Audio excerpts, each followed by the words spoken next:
Orientation for the tender.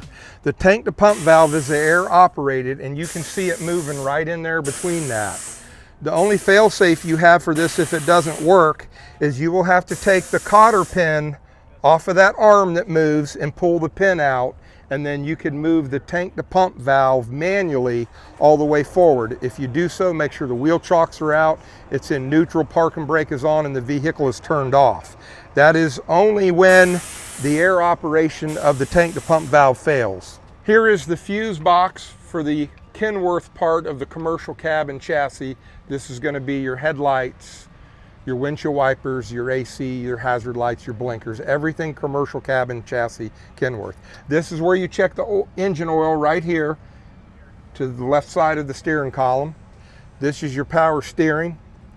This is where you will hook jumper cables up. You do not hook to the battery of this vehicle. Okay, you're going to hook to the negative and positive here. Okay, this positive, that's negative. All right, if you hook a battery charger or jumper cables up here, you need to trip the two breakers just like we spoke of on the brush truck, and I'll show you where they're at, because the truck has sensitive electronic equipment and any sudden power surges can damage that equipment. By tripping the breakers, you prevent any power surges from getting to the electronics. To lower the hood, you must lift up on this. This automatically engages when you lift the hood up. So to bring the hood down so it doesn't blow down on you and crush you, you have to release that lock. Here are the batteries. The only reason you get into here is solely for the breakers. And the two breakers are right here. One is for the Kuzmal charger that is under the seat. For the auto eject on the other side, you simply push both buttons, and then you can go turn your jumper cables on or your battery charger from the other side. But we want to make sure we disconnect these and then reconnect them. And likewise with the brush apparatus, if you have a lot of equipment that's not working, like the entire truck, it may be that breaker has tripped, and you would want to come check that breaker. The air jockey pump is right down in here. This is the pump that keeps the air system full. Okay, it makes a vibrating sound like a pancake compressor. Keeps the air brakes full, at least 75 pounds at all times. This is how you release the catches for the portable tank. You have one in the front and one in the back. Okay, when you put it back in here, you want to make sure this latches all the way and give it a tug test to make sure it's locked. Here is your gravity dump only. To release it, to move it 180 degrees, lift up on this pin and rotate it. Now if I put it back in the valley, it's going to lock at that position, this position, this position, and this position. As you can see, it'll lock into place. It will extend. You want to use caution. This is cut with a laser jet cutter, and some of the edges are very sharp. That's all you do to extend it. And to simply open it, you release the safety latch and open up on the valve, and water will come out. You must have the safety valve in place, or the valve could vibrate open as you're driving down the road.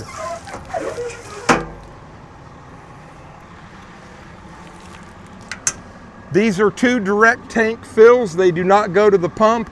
They go directly to the tank, one on each side. You have to open the valve.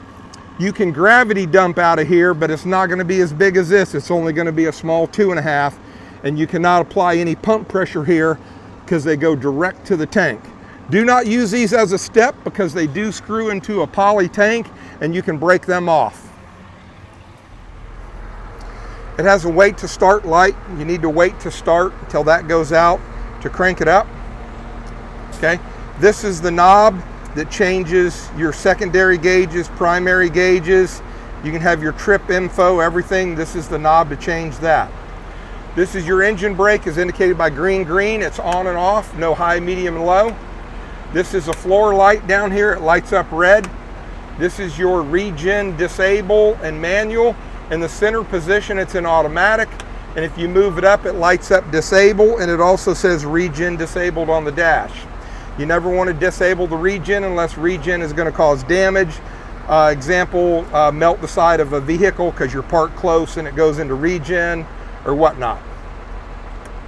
If you find it disabled, we want you to pull it out, put the wheel chocks out, get it up to temperature, put the brake on, and hold the manual down for 3 seconds. 1, 2, 3. Let off. If it needs to regen, it'll go to 1100 RPMs. You'll smell the pungent odor and the high heat, and it'll regen. Now on the sun visor, it has 2 symbols here. This symbol means it needs to regen, so you will have to do a manual regen. For some reason, it did not go to automatic. So when you see that symbol, force a manual regen. When you see this symbol, it means it's already in regen, and that's when it's going to be ultra high exhaust temperature. These 2 switches are spares. There's nothing in them. This is your tandem axle. This is your rear axle lock. When you engage that, you have both axles pushing the vehicle now, and you do that for questionable terrain, a soft shoulder, a 2-trail, or whenever your policy states that. You engage this and disengage it in neutral and stop. To check the transmission, press both arrow buttons, and it'll tell you the fluid level, it'll tell you the oil life, it'll tell you the filters are okay, transmission health, and it'll tell you if there is a code, and there happens to be a code. The transmission must be up to temperature, and you must be at an idle for at least a minute. To operate the emergency lights, you hit the top of the switch, and these are already preset. If you turn the bottom of them off, it turns them off. They're not preset. These are all your emergency lights. Hit the back of the switch to turn it off, and you just can't tap it. You got to push it and hold it for a second. Okay? Now, to engage the pump, all you do is PTO, pump engage, okay to pump. You do not do anything with the transmission. The pump is in gear right now. Now, this truck has pump and roll capability, so if I mash the accelerator now, the engine RPMs are going up. You can pump and roll with this truck by putting it in drive and pumping and rolling. That is not pump and drive down the road at 30 miles an hour, it's pump and roll. Disengage the pump, you hit the back of it. You have a water tank level light here, and you have one on the pump panel. Now, to operate the turret that is controlled by this joystick, you're going to first want to hit the deploy for 5 seconds until this light flashes, and then let off of it. 1, 2, 3, 4, 5. When it starts flashing, let off. When it is constant red, it is clocked at 1 o'clock right now to come off the truck. It will not hit the mirror, it will not hit the cab, it will not hit the light bar. It's going to come off at 1 o'clock. You only deploy before you flow. If you hit deploy while you're flowing, it's going to move it in an uncontrolled fashion, and you may hit someone or something. Now, to open and close the electric valve is the same thing. You have to hit the button for 5 seconds and let off, and it'll start spraying water. Okay? Now, I can move left to go left, right to go right, down is going to bring it down, back is going to bring it up. I have straight stream and fog. This auxiliary and oscillate is not programmed, and neither is the stow. You do not have a stow function. It's going to stay at whatever function you left it at last. Now, it does have a trigger back here on this joystick. That trigger opens and closes the valve, but it's momentarily. As long as you hold the trigger, it opens up. When you let off, it's automatically going to close it. So if you just need to hit a hot spot, that would be ideal, but if you're going to be flowing water for a while, then you don't want to be holding the trigger. You want to go to open and close. Okay, we're going to deploy it. We're going to charge it up. Okay, it's deployed. I'm going to engage the pump, and we are going to flow water. Pump engage, okay to pump, neutral, park and brake. And now I'm going to open the deck gun. I have pressure. And it should come off at 1 o'clock, right there. So this is the governor, okay? You turn it to the right to raise it, left to lower it. You have an idle button to go to idle. You have a preset that takes you to 100 PSI, okay? You can switch between pressure and RPM by selecting the button. Now the menu button on here is going to give me my volts, my oil pressure, my temperature, my trans temp, all in real numbers. So pump pressure is 36, that's the master.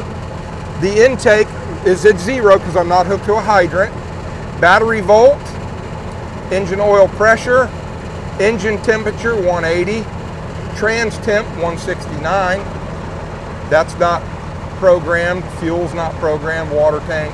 Engine hours and pump hours. And the last thing is the air primer. All right.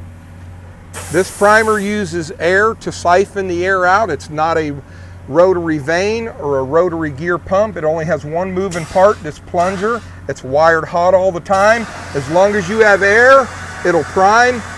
There is no time limit on only running it at a minute so you don't overheat it. If you need to run it 5 minutes, you can run it 5 minutes. It'll run as long as you have an air supply in the truck. You don't have to run the throttle up to 1100 RPMs to kick in the alternator to charge the batteries that would drive those old rotary gear and rotary vane pumps. There's no primer fluid you have to add to this. There's no lubricant. It basically works on siphoning with air.